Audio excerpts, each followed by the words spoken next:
Hi everyone, so we are looking at the Online Chess Olympiad 2020 that is currently going on, and it is day 2 that we are talking about. So before diving into this amazing miniature played by the Indian youngster, let us first take a look on the standings here. So on day 1 we have seen that India was on the top of the leaderboard ahead of China, Germany, Indonesia and all. On day 2, round 1, India was fighting against Team Indonesia, a pretty strong team, and things were not going so smooth for us. However, Bhakti and Pragnananda played so beautifully and won in their corresponding boards. Anand got a draw, and on the rest of the boards, Vidit had quite a disadvantage. Harika and Vantika was completely losing with pieces downs, and from there India did a brilliant comeback. Both Vantika and Harika drew. Obviously they are also in a very good form, so it's kind of expected from them, and Vidit actually won in his board. So India won against Indonesia with 4.5 1.5, which is a great news and a great boost for Team India on the very first round of the day. So on the next round against Iran, unfortunately Anand lost against Parham Maksudlu. The young grandmaster played a brilliant positional and tactical game against Anand, and he deserves to win that match if you look at it. On the rest, India played really well and won with 4-2, which is also a great news. And now on the round 3 of day 2 against Mongolia, Divya played amazingly, a quick win for Team India, great boost for the rest of the players. However, Pragnananda and Arvind won. Vaishali was completely winning but suddenly lost control and lost the position, losing the game also. Humpy was winning. Vidit had a slight positional edge, and a loss was actually next to impossible for him. Could be a draw, but it was Vidit had a slight advantage here. And guess what? Both the players, Humpy and Vidit, lost on time because of power cut, the internet issue. And India unfortunately drew against Mongolia with 3-3. And so for that, this is the current overall standings. India is now behind China. If we look at the game points, the TB2 column, the India is actually leading by 0.5. But as India got a draw in one round and China won in all the rounds, China is now currently leading. So that's the kind of unfortunate thing that has happened on round 3. But these things don't matter anymore, because the people who have followed the day 3 results, they know what I'm talking about. India has outplayed everyone and directly qualified for the quarterfinals, so these things just don't matter. I'm not gonna talk about the results of day 3 currently in this video. Maybe towards the end of the day I'm gonna come up with another video. Let's see what happens, but in that video I'm gonna talk about the results of day 3. Currently let us focus on the game played by the Indian youngster Divya Deshmukh. So let us quickly look at the game. So without further delay, let us dive into this amazing miniature played by the Indian youngster. Divya Deshmukh from Team India is playing with the white pieces, and Munkhzul Davaakuu from Team Mongolia is playing with the black pieces. So white here begins the game with e4, black replies with e5, the king's pawn opening, and white chooses to go for knight c3 now, the Vienna game on the board. Okay, so simple idea, developing the knight which is defending the e4 pawn, at the same time taking control of the light squares of the center. Simple stuff, nothing is happening much till now. Okay, knight c6 now, black chooses to go for developing a symmetric kind of position, and white plays bishop c4. This bishop is now eyeing on this weak f7 pawn. Now white can choose to go for d3 followed by knight f3 and castle. So that is the basic plan. Black here goes for g6 with the idea of fianchet to the bishop on g7 square. Okay, so white continues with d3, bishop g7 as we have discussed, and white here literally could go with anything like developing the bishop on e3, knight to f3, or followed by a castle. Even queen e2 is possible, activating the queen. But out of nowhere, Divya here just madly start attacking the king side of black. Divya here goes for h4 with the idea of h5 or maybe g4 h5, and after captures, now the king side of black is looking really weak.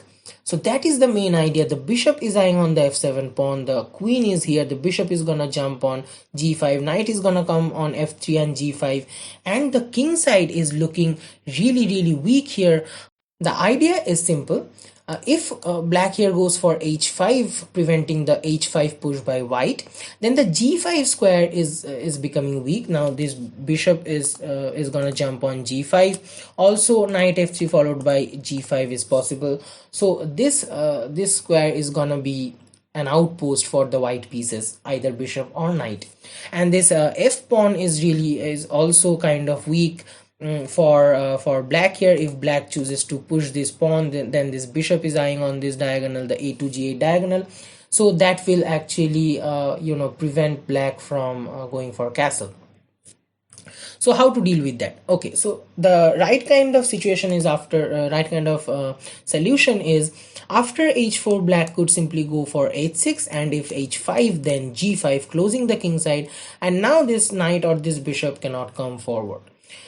However, black here choose to go for knight f6. The idea is simple. If h5, then knight captures on h5 and everything is going well. However, Divya here doesn't care for anything. She just goes for h5, knight into h5, and white just captures the knight here, and after rook into h5, g into h5. Now look at this king side, this weak king side of black here. White chooses to go for queen into h5. Now this tremendous pressure on this f7 pawn is gonna be a checkmate if black doesn't do anything, obviously. But what could possibly be done by black here? Okay, so bishop is kind of trying to hold the position, defending the f6 and the h6 square. But the difference between a bishop and a pawn is that whenever needed, a pawn can move forward also, trying to attack the queen, but this bishop cannot do anything. However, okay, so what is the idea here? Black here could go for d5 because black is exchange up, and white has done an exchange sacrifice. So d5 by black, preventing the bishop to attack the f7 pawn, and after knight into d5, bishop e6. Now this diagonal is kind of protected. Okay, so the king side is still weak. This bishop is gonna jump on g5, but it's still playable for black here. Instead, black here goes for castles, and in this kind of position with these much weaknesses, putting the king behind the bars on the g8 square is not a very good idea by black. And Divya here just goes on attacking and putting punches after punches to black. So bishop g5 now attacking the queen here, bishop f6 with the idea of trying to prevent the attack on the queen here. White here simply goes for knight h3 because if bishop captures, knight captures, now the threat is queen into h7 is gonna be a checkmate. If rook comes on e8, then simply queen into f7 is gonna be a checkmate. And how black is gonna react to that? There's probably no defense. However, black here chooses to go for a kind of counterplay on the queen side.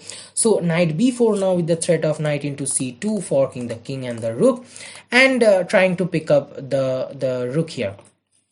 Divya simply does not care about anything, and without completely ignoring the attack on the queen side, she here simply goes for queen h4. The idea is that attacking the bishop here, and however black chooses to go for knight into c2 check, king d2, and picking up the rook. And look, white has sacrificed both her rooks. Bishop into f6 now, and now the threat is, I hope you already have seen it. If black tries to save the queen with queen e8, which is the only alternative to save the queen, then queen g5 is already checkmate because the diagonal is protected by the bishop. So now it's mandatory for black to sacrifice the queen. So black here goes for queen into f6, queen into f6. Now this knight gonna jump on g5, queen h6, and queen h7 is gonna be a checkmate. That is the basic plan here. Black here plays d6 now, and white plays knight d5, and it is on move 15 in this position. Davaakuu resigns because there's absolutely nothing to play for black here. The threat is obviously knight e7 is gonna be a checkmate because this diagonal is defended by the queen here, and anything black here plays, it's completely losing. This rook is completely paralyzed. The bishop is kind of doing nothing. The knight is saying that what am I doing here? It's like suffering from a split personality maybe. because it's just what's doing over there. I mean, so now it's completely losing, and black resign. Okay, let's see how black can defend this. So obviously knight e7 is coming, so black could here simply go for rook e8. No, that is not possible because the other knight is coming on g5. The idea is queen h6 and h7 is gonna be a checkmate. So how black's gonna react to that? Maybe bishop e6, trying to defend this diagonal, and also bringing the bishop in order to join the rooks, also defend the f7 pawn. But here simply white can go for queen h6 now with the threat of queen h7, queen into h7. Okay, so the idea is that here black can go for bishop d5. Now the problem is if queen captures, king coming on f8 and queen into f7 is not possible because the bishop is defending the f7 pawn. So white first needs to eliminate the bishop here, right? So e into d5 is coming, and anything black here can go for giving a check. Knight into b3 check, a into b3, and anything black plays, it's a checkmate.